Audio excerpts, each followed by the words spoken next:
Hey everyone, welcome to Top 10 MOCs. This is Mike. Today we have a special episode, the best of SHIPTember. If you don't know, SHIPTember is an event in the community that people build sci-fi ships. In the LEGO space specifically, that means you gotta build either physically or digitally a ship that is at least 100 studs long. For the record, FAN MOCs will return in the next episode, so keep submitting them. There is a link in the description below. Just a quick mention on our web store, we have the Tallneck from Horizon Zero Dawn, a beautiful MOC if you will. Large, if you put it on the side, it could be a ship as well, that's how big it is, and it's quite affordable. Check out the video below, and there's also the link to purchase the instructions if you would like to support us at the channel and the designers we work with. Some of these ships you may have seen in the previous episodes because, well, that's how cool they are, and they're also included in this episode. But there's also gonna be plenty of new ones, so enjoy. Starting off with Duncan Lindbo with Gazprom Samovar-class tanker ship. I just love the color scheme, and there's a superb design for the engines in the back. Really cool assembly for the middle section with all the arrays, and a bunch of fueling pods of course in the front, so that's definitely a fueling vessel. There's some weaponry as well, so a tanker class can also defend himself. And we have 116 studs of length. Julie vanderMeulen with the pond hopper, and that seems like a space carrying vessel for really cute and oversized frogs. Superb use of the golden elements, and overall a cool design of seemingly 4 connected rods. The bridge seems to be a lily, and it's just a super cool concept and a cute ship, thinking what if frogs were spacefaring species? Scott Wilhelm brought us the Malefactor, a ship I featured in the other episode, but this one seems to be just one of the coolest designs I've ever seen.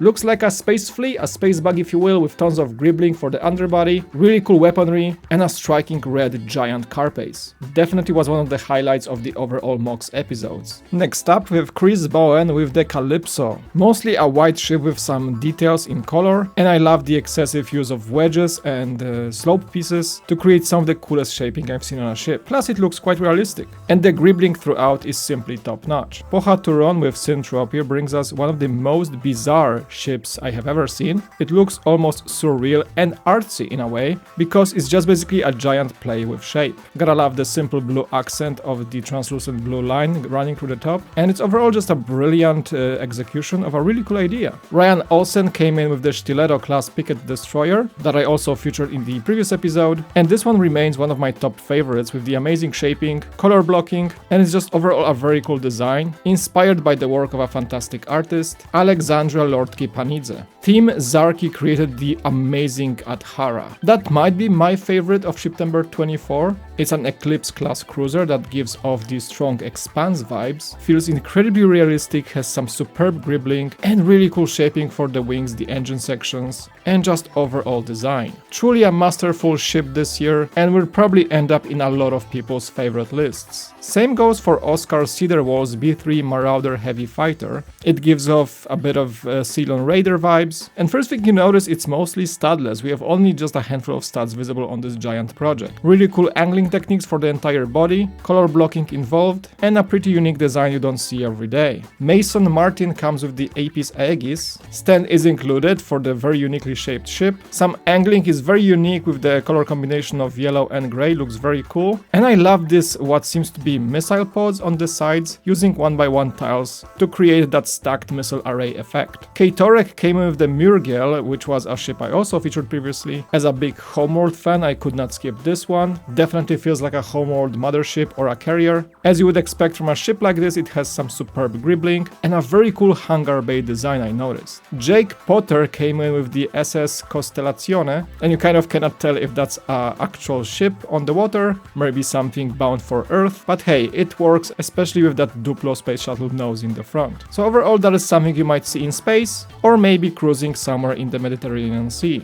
Alvaro Gunawan made the ST-24 fused plasma accelerator. You might recognize this from our previous episode, and it definitely remains one of the coolest designs I've seen this year. Still cannot tell if that's an orbital weapon or a mech based weapon, as you see a mech attached to it in the back, but still the design remains very memorable and just plain cool. Space Cook made the Botanical Cruiser, the LSSQ, one of those industrial realistic designs we might see humanity make in the distant or maybe not so distant future, has the biodomes to preserve life in space, and perhaps something you might see in the Alien franchise. Michael Thomas did the AC ACC312 cargo transport Esperon Express. As I mentioned in the episode I featured it in, it has some really cool cargo design. Lots of techniques standing out, so it seems like an autonomous barge. You can see astronauts working on it outside the ship. And same, this one is stuck in my memory, because that is something you can totally see being used in the future in low Earth orbit. As a Horizon Zero Dawn MOC fan, I cannot forget Pierre Fieschi's Gentle Giant, a ship that resembles a design from the game as a machine, and I did commend its shaping, very cool color blocking techniques, and capturing the organic vibe of Horizon machines at the same time. Matrix Bricks brought the Hyperion, a very slick ship with some of the design elements being just a single Technic cross-axle, but still considering the modern humanities ship design, that is something we might probably go for if there was such a project on Earth. DJ Quest has the Space Police Striker, and definitely nostalgia hits hard with this one. Gotta love the use of original Space Police pieces, just supersized to 11.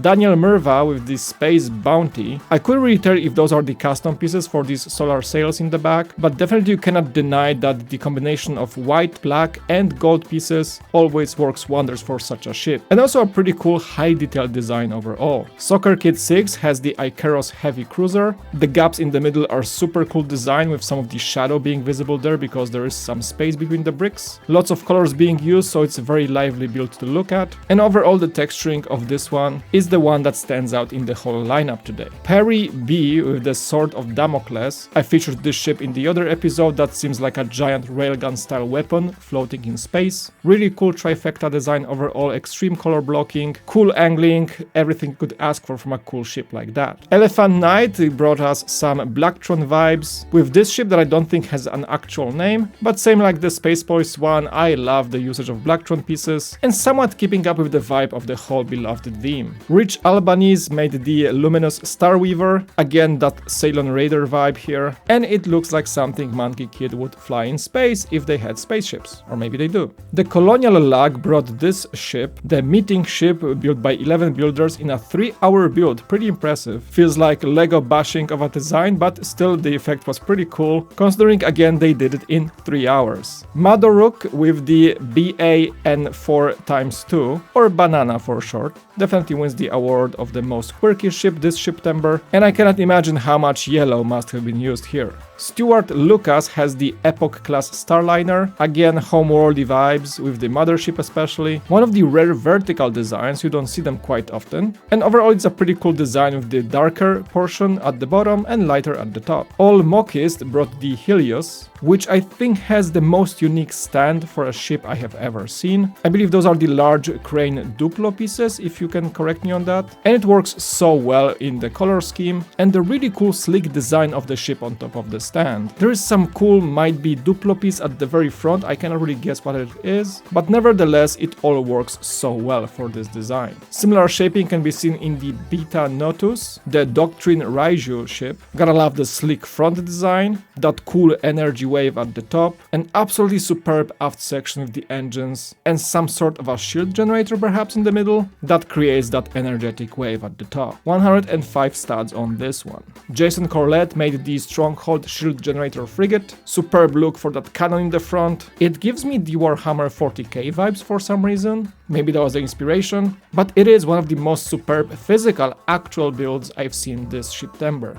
And last but not the least by far, we have Joshua Tong with Luna Lepus. Seems like it's some sort of a star cruiser, you can see the passengers enjoying the views of space through large windows. There's a cool large canopy in the front from I believe the heavy bomber pieces from Star Wars. Pretty cool design for the engines, and a nice contrast of grey in the middle for some crew quarters. And there you have it, I hope you guys enjoyed this SHIPTember special. Again, fan MOCs will return next week, so keep submitting, there is a link below. Let me know in the comments which one was your favorite of these ships. Of course, I did not include all the ships in this edition because there are like hundreds of them, but these were the ones that really caught my eye. Thanks so much for watching again, hit the like and subscribe. It was Mike, and I'll see you next time on Brickvault.